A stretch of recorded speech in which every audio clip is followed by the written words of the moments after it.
comfortable in your room. Please just tell us if you need anything. My chief of staff, my private secretary, my communications coordinator.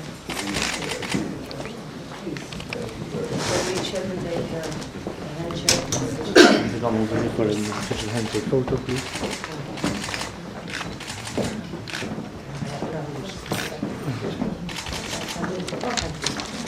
How are you? High Commissioner. So please remove your hand.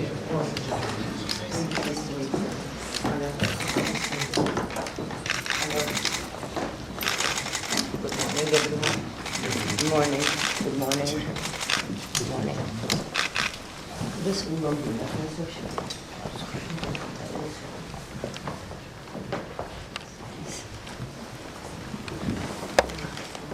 So, Your Majesty, welcome. Good morning. This is your first visit, I presume. I hope you will have many visits and that you will be intrigued to know. Thank you very much. You had quite a long trip.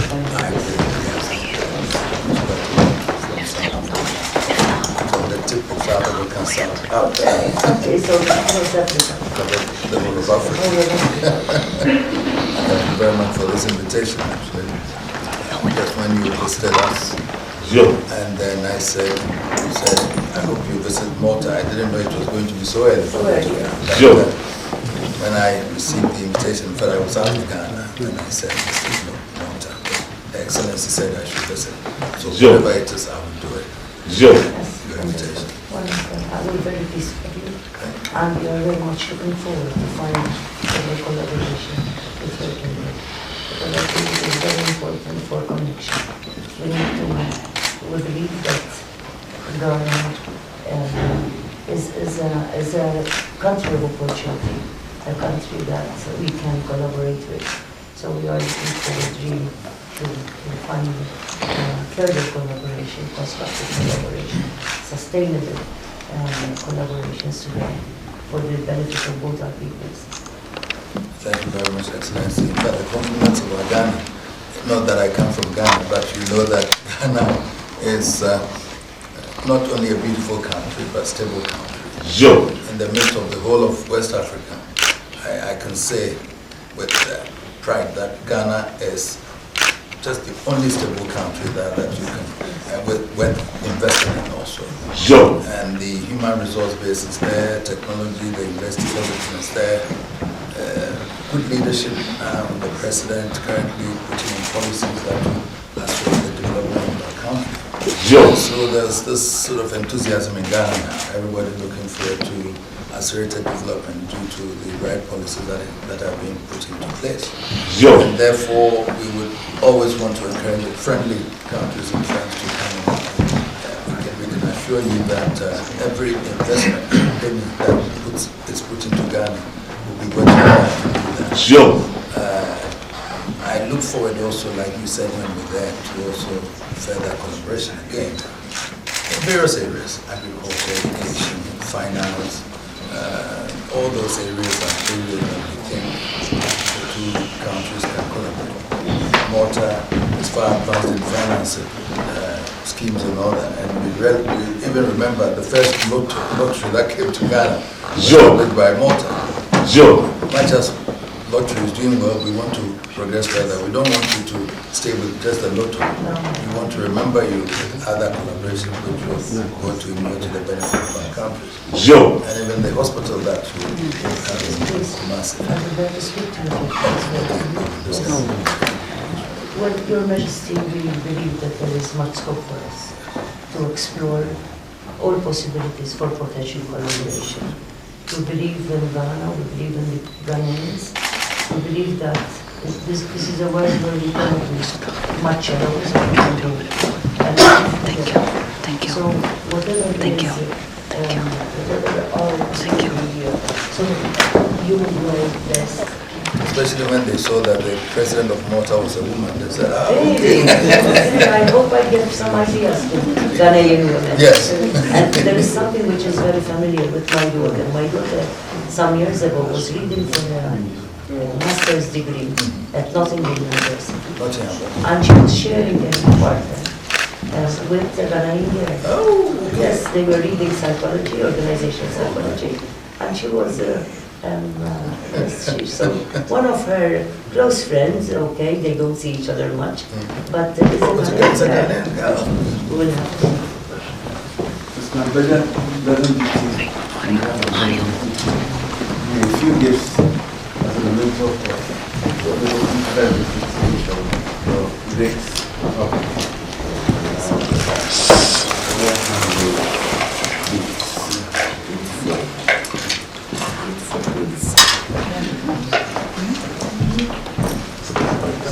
Very beautiful. Thank you. Sorry. This is a bracelet. Okay. Yes. Beautiful. Thank you. And then this Thank you.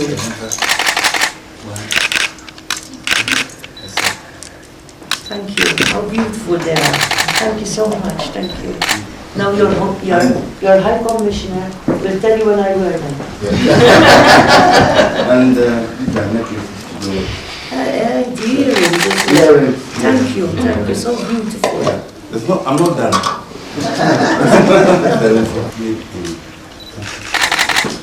my God, thank you. How beautiful this is. Thank you so much. And earrings as well. Oh, very grateful, Your Majesty. Thank you so very much. I never expected anything. It is silver jewelry, which is handmade, and it is this cavalier, a knight of Malta, which is very symbolic. You know, the Knights of Malta of the Order of St. John and everything.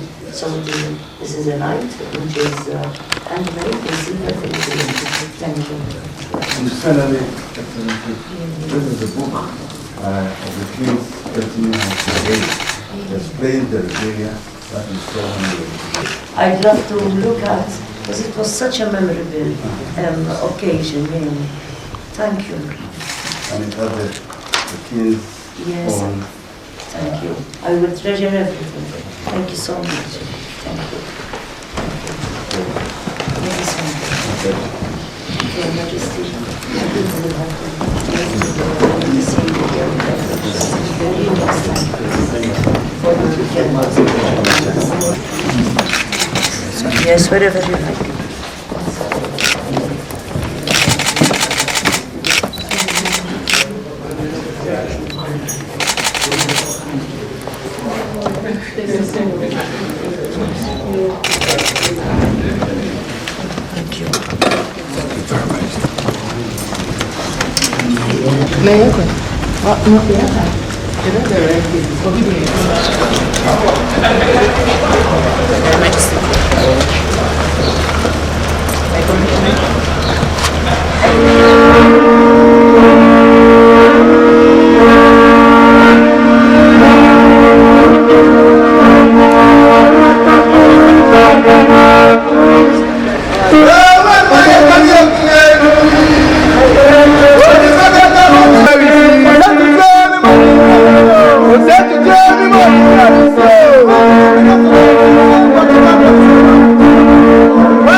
Before asking Her Excellency, the President of Malta, Marie-Louise Colero-Preca, to honor us with her speech of introduction, I wish to express my heartfelt gratitude to Her Excellency and thank her not only for being here today with us to celebrate the success, but for being there all through the way and support us with her presence and interventions, together with the Honourable also Dr. Konrad Mitzi, to make our vision a reality today.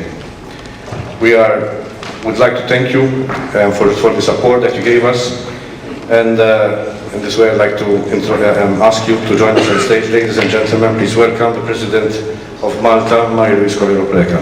Thank you. Good morning, everyone. Honourable Ministers, Your Excellency Dr. Talib Rifai, Excellencies, Mr. Tony Zara, President of the Malta Hotels and Restaurants Association and President of Mediterranean Tourism Foundation, Mr. Andrew Arius-Muscat, Chief Executive of the Malta Hotels and Restaurants Association and also Secretary General of the Mediterranean Tourism Foundation, dear guests, dear friends, if I had to describe the Mediterranean region in a word, I would say unique. Unique in its history, unique in its heritage, unique in its culture, unique in its beauty, unique in its diversity. Above all, unique for its peoples. The Mediterranean's breathtaking diversity and cultural richness, along with its historical and social legacy, gives us a unique opportunity for sustainable investment, for inclusive initiatives, and for subsequently holistic practices for peace and prosperity. I so truly believe, and I know that many of you share my vision, that the Mediterranean can be a real model for other parts of the world. I am proud to say that Malta, through the Mediterranean Tourism Foundation, the United Nations World Tourism Organization, the Union for the Mediterranean, and other stakeholders are working hard to make this vision a reality. The Mediterranean brings together different continents and cultures, thereby creating a dynamic space in which dialogue, cooperation, and prosperity can truly flourish. The countries of the Mediterranean have different demographic characteristics and contrasting levels of development, yet our histories are intimately connected. We are a family, and like every family, we must want the best for one another, for all of us. For this reason, I believe that we must focus our collective efforts to maximize its potential for peace and prosperity through opportunities for respectful and sustainable tourism. I am convinced that we all know that tourism provides a common ground from which our different strengths, drawn from various areas and sectors of the industry, can work together in synergy.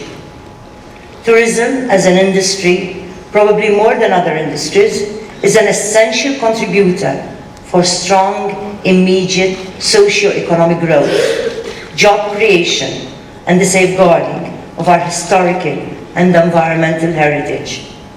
Tourism is a sector that has a significant impact on the livelihoods of billions of people around the world. According to the 2017 Economic Impact Report released by the World Travel and Tourism Council, conducted in collaboration with Oxford Economics. Tourism generated 1 in every 11 jobs of the world's employment opportunities last year. This translates to a total of 292 million jobs. The tourism sector also grew by 3.3% in 2017 and has outpaced the global economy for the 6th year in a row. The report also notes that travel, tourism and hospitality generated 10.2% of the global GDP, when the direct, indirect and induced impacts of the sector are all taken into account. Tourism is inherently flexible. Tourism is also inherently linked to diplomacy, and hence can be an ideal driver for the promotion of peace through diverse strategies and initiatives which take place across the cultural, educational, entertainment and sports sectors, to mention a few. In fact, according to indicators by the World Travel and Tourism Council, in its Tourism as a Driver of Peace report, research clearly reveals that there is a positive correlation between the tourism sectors that show sustainability and the social, cultural, economic, political and environmental areas with positive peace. Positive peace is not simply the absence of violence or armed conflict. Positive peace is a deep-rooted and long-term transformation which must happen within and among our communities to make peace a sustainable reality for all. I am convinced that through the efforts of the hospitality and tourism industries and all stakeholders in synergy, a peace-building mechanism can be created within our communities and our societies. Thus, I am a believer that the private sector can play a powerful role to contribute to global peace. I am sure we all agree that the tourism sector has the unique ability to affect sustainable social and economic changes for the benefit of many. I believe that tourism can do so in 3 critical ways: by sustaining dialogue, by celebrating diversity, and by creating prosperity. In this way, the efforts of the tourism sector can help to create and to sustain more peaceful, more prosperous, and hence more resilient societies.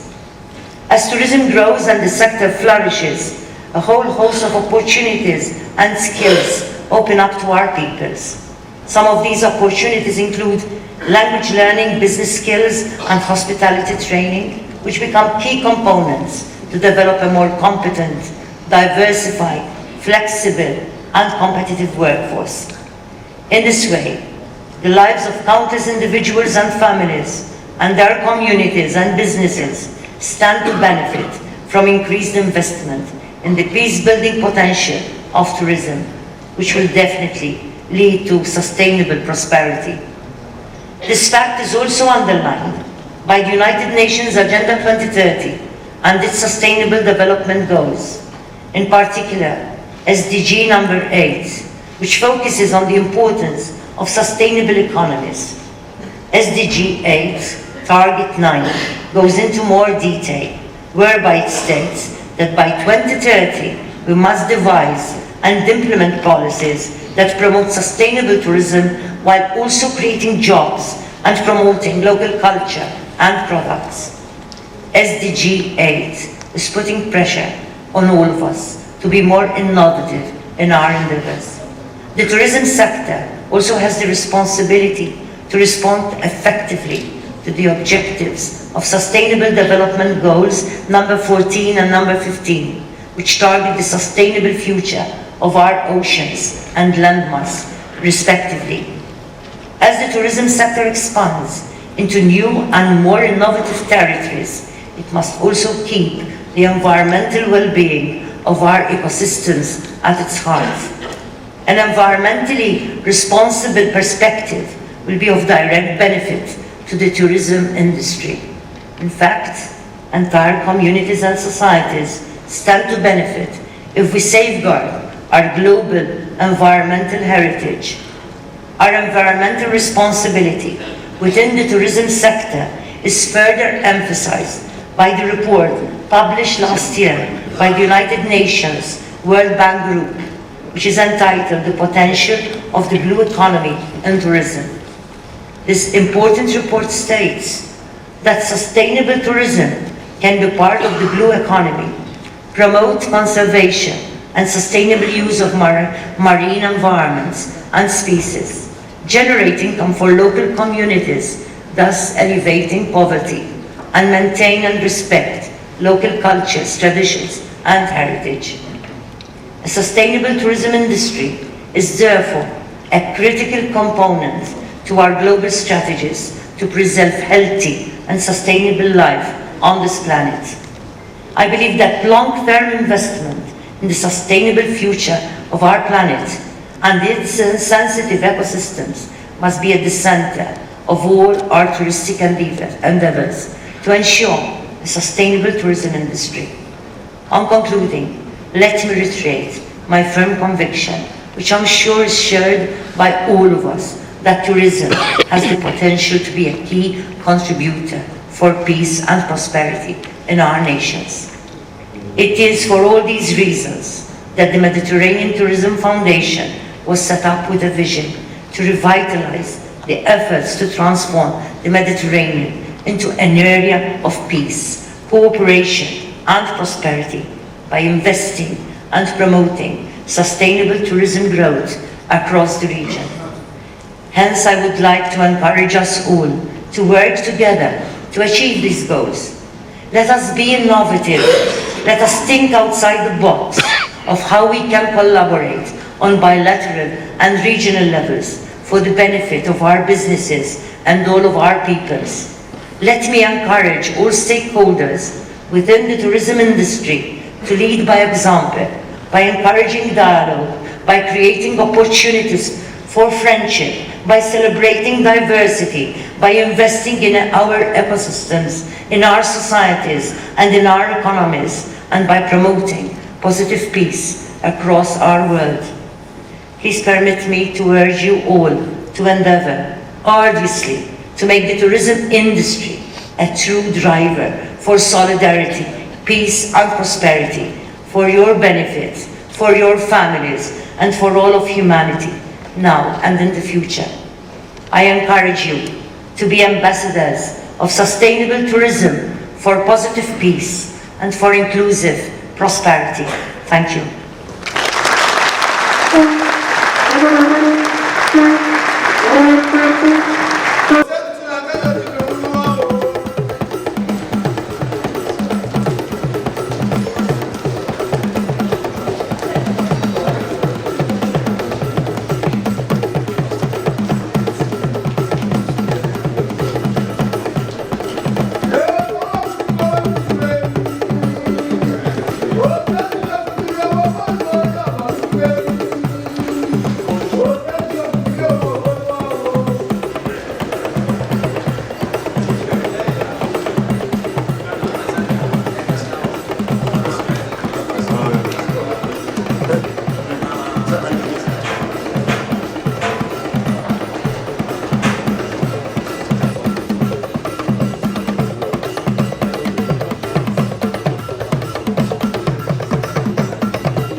the chairman and executives of the Mediterranean Tourism Foundation, members of the diplomatic corps, invited guests and delegates to the forum, distinguished ladies and gentlemen.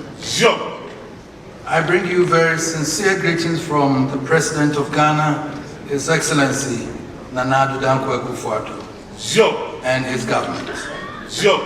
The government and people of Ghana are really proud that for your President's first official visit to Africa, south of the Sahara, she chose to visit Ghana, and that subsequently, the government of Malta has decided to open a resident high commission in Ghana. The chiefs and people of Ashanti also extend to the President and the people of Malta their warmest sentiments. They still recall with fond memories the President's recent short visit to Kumasi, the kingdom's capital. They are looking forward to a longer visit where they can show her and her husband, Mr. Edgar Preka, more of the Ashanti Kingdom and other parts of Ghana. I thank Madam President for inviting me to your beautiful island country, Malta, to participate in the 5th Forum of the Mediterranean Tourism Foundation as a special guest. I appreciate the elaborate preparations that the executives of the foundation have made to receive my big delegation and me. I acknowledge it as a great honor, not only for me as an individual, but also for my country, Ghana, and the Ashanti Kingdom.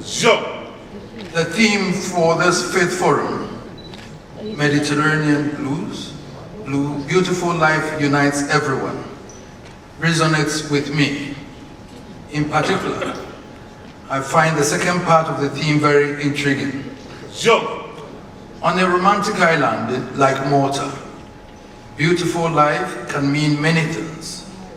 I do not know what Her Excellency and her team have in mind, so I will tell you how we define beautiful life. A beautiful life is a situation in which people of the kingdom, male and female, young and old, Ashanti and non-Ashanti, have the opportunity to engage in productive ventures which sustain them, enable them to provide for their dependents, and also contribute to the development of their communities as responsible citizens. Such a life engenders in the people self-confidence, encourages creativity, innovation, and continual growth of the society. This has always been my desire for the people that I rule, and I believe that the Ashanti Kingdom already has much of the resources that are needed to achieve it. To start with, everything about the kingdom's history is potentially a product for the tourism industry. Let me give you a short history to explain what I mean. The Ashanti Kingdom is now a part of the Republic of Ghana. Before the era of colonialism, it was an independent kingdom. Like the various ethnic groups that now constitute Ghana, Ashanti society has always been organized around chiefs. The bigger the community and responsibility of the chief, the higher his status. Usually, a paramount chief is the highest because he is the ruler of a group of chiefs within a state. I'm a king because I have under my leadership a number of paramount chiefs. Historically, the Ashanti Kingdom was founded sometime in the 17th century and rose to become one of the richest and most powerful, as well as the best known in the West African sub-region. My great-granduncle Otumfuo Osei Tutu founded the Ashanti Kingdom. With help from his friend, the renowned British priest, Otumfuo, he succeeded in unifying a number of independent paramount chiefs in the neighboring states under his leadership. According to oral tradition, once at a gathering of all the chiefs, a golden stool descended from the skies onto the lap of Otumfuo Osei Tutu. To the chiefs, this was a clear indication that the gods and ancestors had endorsed Otumfuo Osei Tutu to lead them, and that the source and symbol of his authority was to be the golden stool. Convinced by the incident, the paramount chiefs swore an oath of allegiance to Otumfuo Osei Tutu and then stood him as their king. With this, the Ashanti Kingdom was born. Till today, the golden stool remains the unifying symbol and spirit of the Ashanti people. Indeed, to gain legitimacy, all paramount chiefs of the kingdom swear an oath of allegiance to the king, the occupant of the golden stool. An Ashanti king is expected to serve his people and promote their well-being at all times. In pursuit of this, successive kings designed political and social structures that promoted dialogue, consensus building, and inclusiveness of all chiefs and people of the different states that formed the kingdom. In addition, they established offices to ensure administrative efficiency. Other offices and positions were created or assigned to individuals and families to perform special assignments or to reward them for exceptional duties that they have undertaken on behalf of the kingdom. One could therefore come across soothsayers, medicine men, and herbalists who cared for both the king and the kingdom. There were umbrella makers, blacksmiths, weavers, tool sculptors, cupbearers, and others who performed a host of duties. These were all considered positions of trust in the service of the golden stool. This is why the privileged holders of these positions continue to serve and protect their respective turfs jealously. Those we see here come from families who have performed these duties for centuries. The atmosphere of peace and security in the kingdom is encouraged within the community. Economic activities like farming, trading, gold mining, and goldsmithing, hunting, weaving, and pottery making. The growing wealth of the kingdom attracted traders and visitors from different states in the immediate neighborhoods and other parts of the sub-region who brought in their products in exchange of what the kingdom had to offer. The synergies that derived from the traders contributed to the vibrancy of the Ashanti society as it is today. As I've said, Ashanti became rich because of his economic activities, but she derived her fame from the wars she waged. The Ashanti Kingdom is organized as a war machinery. All able-bodied men are considered military reserves. Ashantis respect bravery and honor the exploits of those who distinguish themselves in battles with enviable titles. Ashantis never fought wars of aggression. Such wars lack purpose. But we fought wars for territorial expansion, to gain more land and other resources for use by the people. Sometimes we wage wars to control trade routes and gain access to important markets, while other wars were to secure the boundaries of the state. Because of the size of the kingdom and her political and military unity under the golden stool, Ashanti kings could raise larger armies and call in more reinforcements than any of the opponents. At the height of her power, no army could stand the might of the Ashanti army. At that point, Ashanti Kingdom controlled more than half of what is present-day Ghana and even beyond. Today, the Ashanti Kingdom is a traditional area in the Republic of Ghana in West Africa. Ashanti, like the rest of Ghana, is engaged in wars on many fronts. For example, we are fighting against illiteracy, poverty, diseases, and unemployment. These are the problems that often cause insecurity in society. This is why I'm committed to fighting a different type of war in the 21st century. A war on development. Tourism offers a great opportunity to promote, sustain development, and I intend to find credible partners to work at it in Ghana. Distinguished ladies and gentlemen, in just the little that you have seen of a king's procession, as you saw, you realize that in terms of the arts and culture, the whole of Ashanti is an unexploited gold mine for the tourism industry. In addition, currently, the kingdom covers an area of 24,389 square kilometers, which is over 10.2% of the total land area of Ghana. It has huge reserves of rainforests which can support different types of farming, as well as ecotourism and the timber and logging industry. A very light percentage of Ghana's premium cocoa is grown in Ashanti. Further, Ashanti is the site of important gold mines in addition to huge deposits of bauxite which are waiting to be mined. Ashanti Kingdom is a center of arts and culture with many pre- and post-colonial records that will be the envy of many archives and libraries.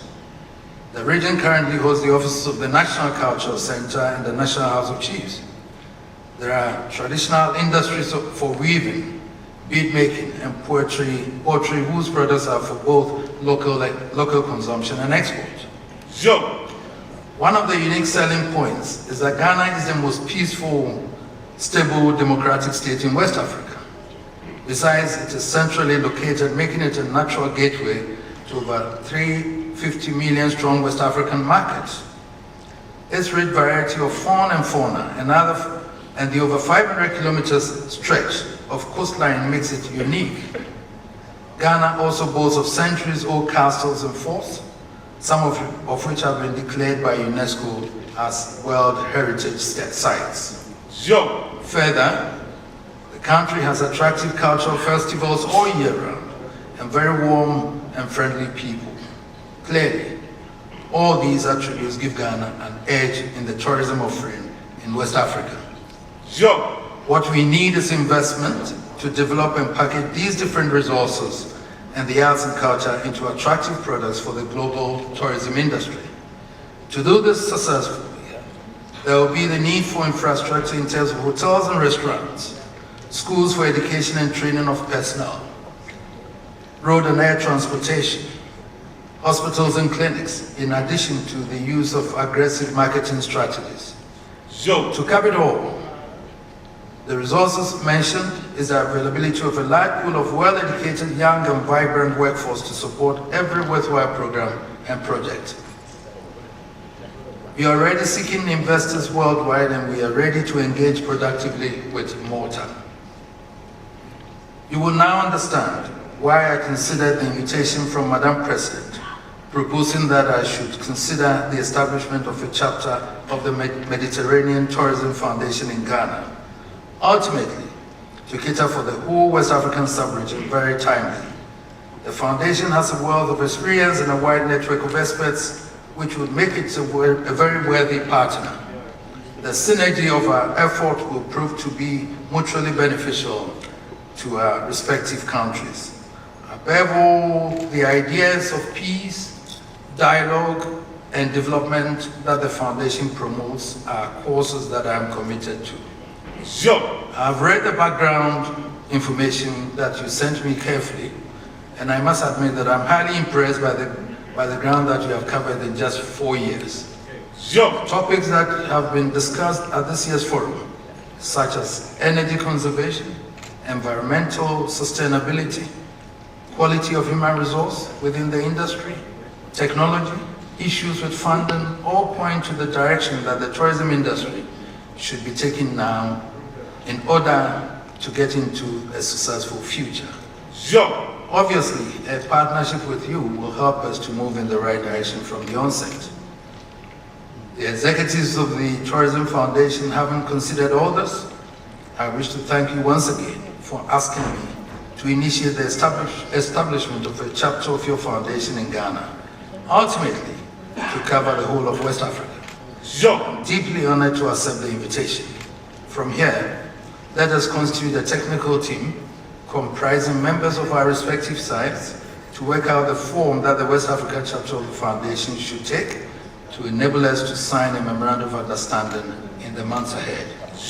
To conclude, ladies and gentlemen, I wish to recognize the many people who have worked very hard to make my trip to Malta and the forum a success. May the Almighty bless all of us. Thank you.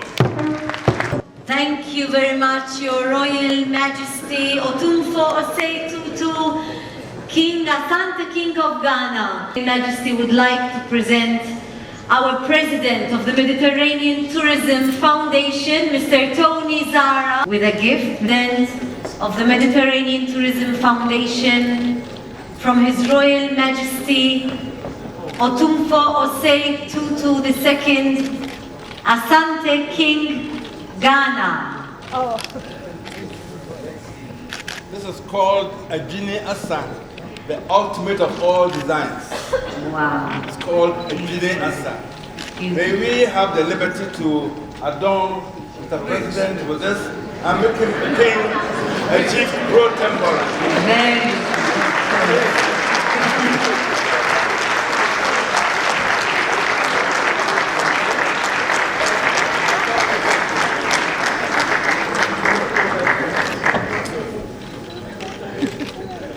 I am sure, Mr. Izara, you are finding this extremely interesting. But thank you for bearing with us, and thank you. This is the true merging of cultures coming together. Thank you.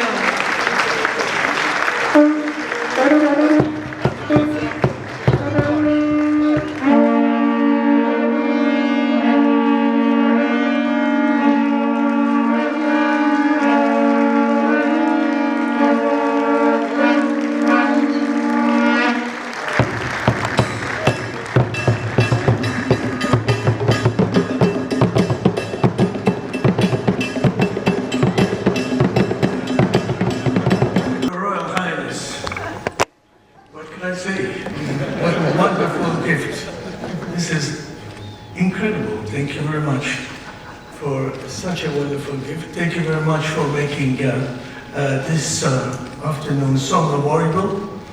I'm not sure I will... It's not the end, so I would like to invite you to come back again in a To make a speech later? No, yes, please, because we have... Well, I'll say thank you. I will keep it on. Thank you. Because the speech will be with the traditional closing. Thank you very much. Thank you.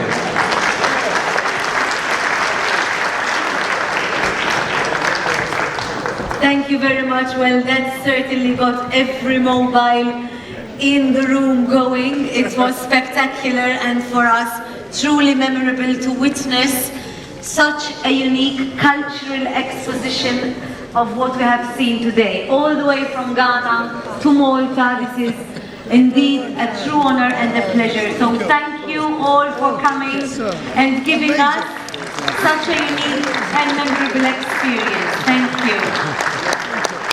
Mediterranean Tourism Forum. Dear colleagues, ladies and gentlemen, it is an extraordinary honor to attend as a special envoy of the President of the Republic of Croatia, Ms. Kolinda Grabar-Kitarović, today's forum, united under such a beautiful and inspiring theme. The Mediterranean beautiful life unites everyone, and pass on the messages and warm regard of Madam President to the distinguished guests and participants of this forum. The Mediterranean area, for centuries, even millennia, attracts people with a historical and cultural heritage.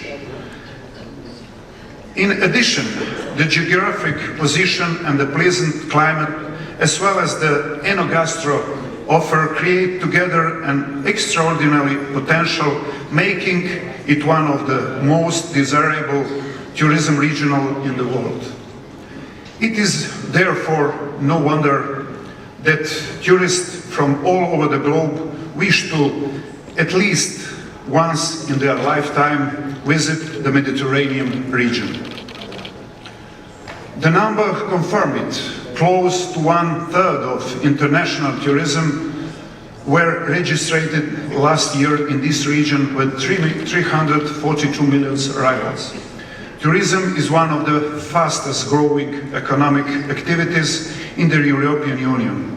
It is an important economic sector for our economics and our people, resulting in 247 billion euros in earning, representing 12% of total export and employing over 3 million people.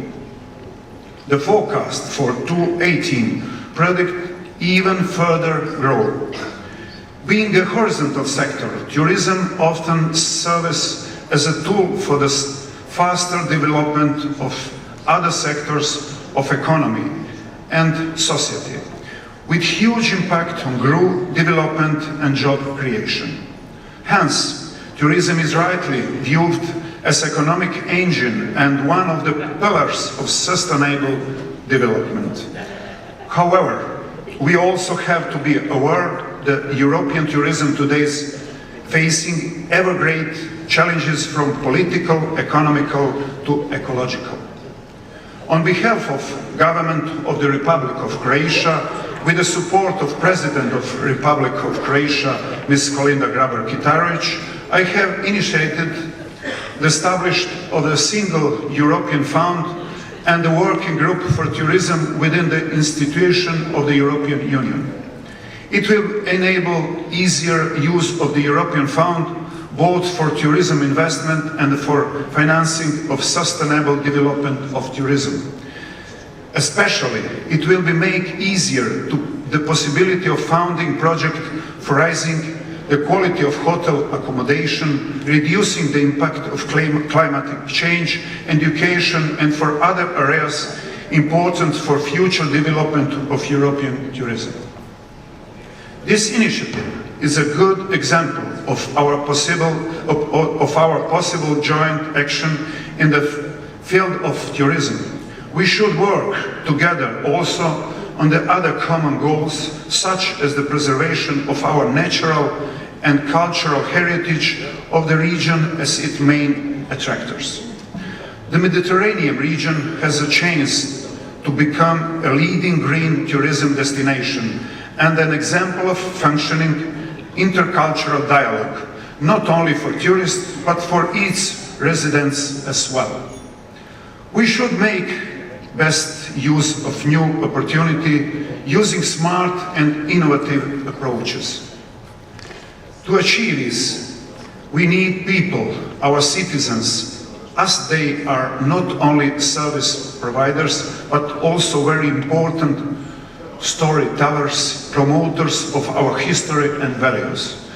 When we include them more actively, more intensely, the quality of employment might increase and economic leakages too often present in tourism would hopefully decrease. Tourism and hospitality in general is about being a good host, welcoming guests to your country, your town or village, your home.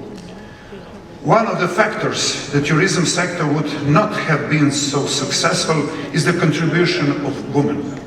They play an important role in tourism thanks to their vision, innovation and extraordinary dedication that gives tourism added value and at the same time introduced a factor of peace and stability in these turbulent times.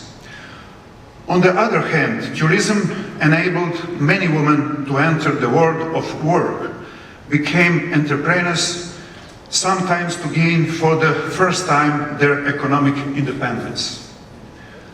Tourism is an excellent vehicle for promoting peace. The United Nations in 1976, which was also proclaimed as the Year of Tourism, pointed out to tourism as the tourism passport. We could easily add the promoter of stability and democratic values.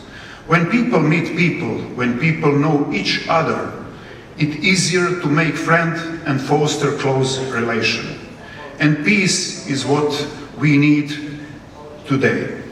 It is our task to transfer this value to our future generation. Thank you for this invitation, Madam President, Malta, recognizing the importance and the ambition of a woman in the modern politics to foster positive changes in building a better world, ensuring more stability in this beautiful region. I am glad we have a Gatorade here in such a large number, and I wish all of us successful and quality works in this forum, with the aim of achieving even better cooperation and ensuring common prosperity. Thanks, and I hope so. Everybody is difficult, but somebody is coming also in Croatia. Thank you. Ladies and gentlemen and colleagues, a clean marine and coastal environment is not a nice to have. It is a must have if we want tourism to thrive. Tourists do not go on holiday to hike along coastal trails that are being used as rubbish dumps, nor do they want to go swimming in a sea of plastic. The European Commission's new plastic strategy proposes tackling pollution in the sea by cleaning up our habits on land. We have also recently set out legislation that will require ports to better manage waste from cruise ships. But this is not a story about regulating from Brussels. Local tourism businesses themselves can step up too. Small and simple changes in everyday behavior, such as offering fewer disposable items, educating staff and guests on how to sort waste, and offering breakfast without packaging can have big results. And let's not forget that voluntary eco-labels are extremely popular with tourists and tourism businesses alike. They allow holiday makers to travel safe in the knowledge that they are not harming the environment, and they allow businesses to showcase their eco-friendly credentials. Currently, more than 100 entrepreneurs or big hotel groups hold an EU eco-label. In fact, this very hotel is one of them. By managing their water use in a smart way, they not only help fight water scarcity, they also save 64,000 euros a year. In short, a true win-win all round. These are the success stories we need to build on. Competition from emerging destinations in other continents is growing fast. If we want to maintain our competitive edge, I firmly believe that sustainable tourism, that is tourism that provides fresh, engaging experiences with the minimal ecological footprint, is the only way forward. Because our environment deserves it, but also because increasingly travelers demand it. And as we in the tourism and hospitality industry know, the customer is always right. Thank you, and thank you very much for that. Your Highness, Commissioner Vella, thank you for being here. It's the time to say thank you. Thank you to Her Excellency the President of Malta for being here with us and for being so much supportive for this foundation. Without her support, we would not have reached the space we have today. Thank you very much to the Government of Malta. The Government of Malta particularly, thank you very much to our Minister, to MTA. They have been absolutely incredibly supportive. Thank you very much to the Board of Governors of the Mediterranean Tourism Foundation. And whilst I'm talking about the Board of Governors, I'd like to extend our sincere condolences to one of our Board of Governors, Dr. Haddad from Tunisia, who has lost a relation in the last 48 hours. Thank you very much to the Council of MHRA, who have been absolutely fantastic in their support. Thank you very much to our sponsors. What can we do without you? We really appreciate your sponsorships. Thank you very much to Hilton Hotel for hosting us today and for doing such an excellent job. Thank you very much for all the participants, all our speakers.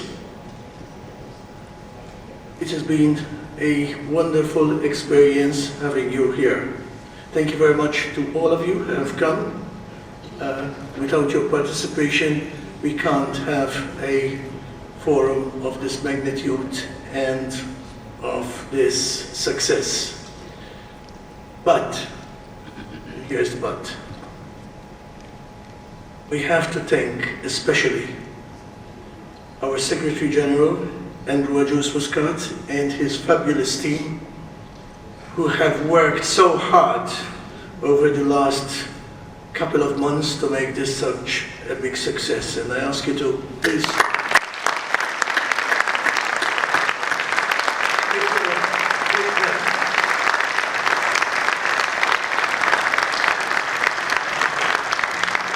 Thank you, Andrew, and thank you, Noemi. Is she still here?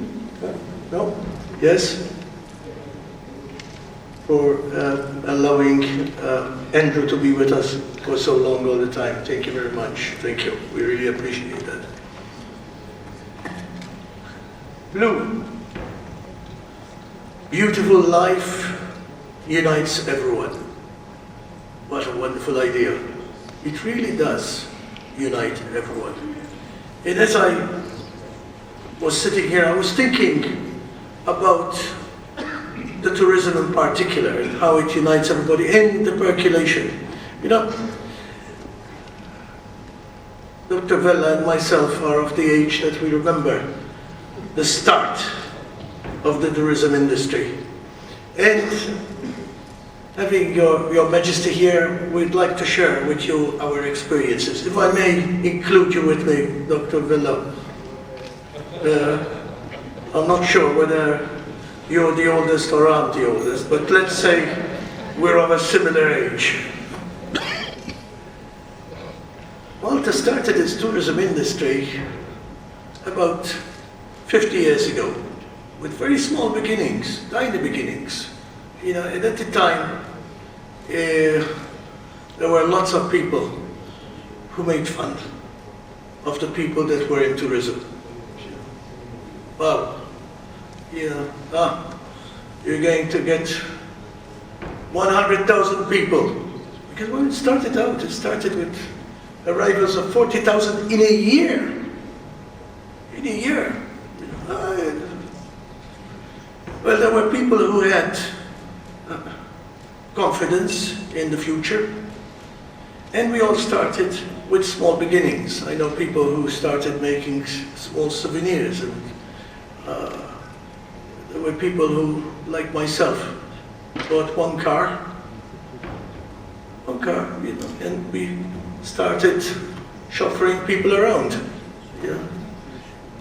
Everybody started from the same. So, Your Majesty, everybody starts from small beginnings, and let's not be afraid to start from small beginnings.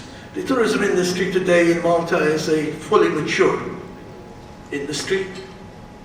In fact, I won't repeat the numbers, but the next magic that we have to do is to get our people here to go abroad, and Your Majesty's presence here will hopefully inspire some of our investors and some of you people that are here to go to Ghana and to actually start investing in Ghana, because it has a lot of potentiality there.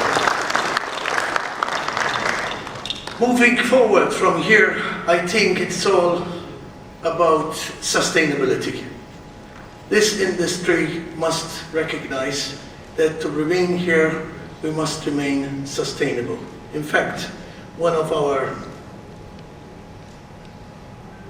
special places, the Tarshin Hypogeum, to keep it sustainable, we actually had to limit the number of people that visit the place. You know, it's limited to 10 or 12 people per hour. Otherwise, the place would have disappeared. So, sustainability is not only the temple, sustainability is the ability to the land to take the numbers that come. You know, so, sustainability is the way we need to move forward. There are plenty of other areas that we can talk about. However, I think that today there has been a lot of people saying a lot of things which are highly interesting, so I won't delve into them again. I'd like to thank you again for being here, Your Majesty, with your presence, everybody. I'd like to think that we leave now with some messages. Hopefully we're all going to carry some messages home with us and try and do new things. I know that at the fringes, because I was present also, there has been lots of discussions, particularly where the EU is concerned. The EU does not recognize the tourism sector and its importance. You know, the greatest thing about the tourism sector is that it employs millions, as Dr. Villa said, but it also employs lots of small companies, minute companies. You know, the majority of the companies by far in the tourism industry in the European Union are made up of 4 people. So it drives those people forward. It's not the huge companies that make the tourism industry. So the EU were a subject that we had at the fringes here in order to try and have a DG for tourism. We had also other subjects at the fringes, and this is what this conference is made to do. It's made to bring people together, have discussions on the fringes, and try and move things forward. So, ladies and gentlemen, thank you very much. Great to see you all here, and we hope to see you here this time next year. Thank you very much.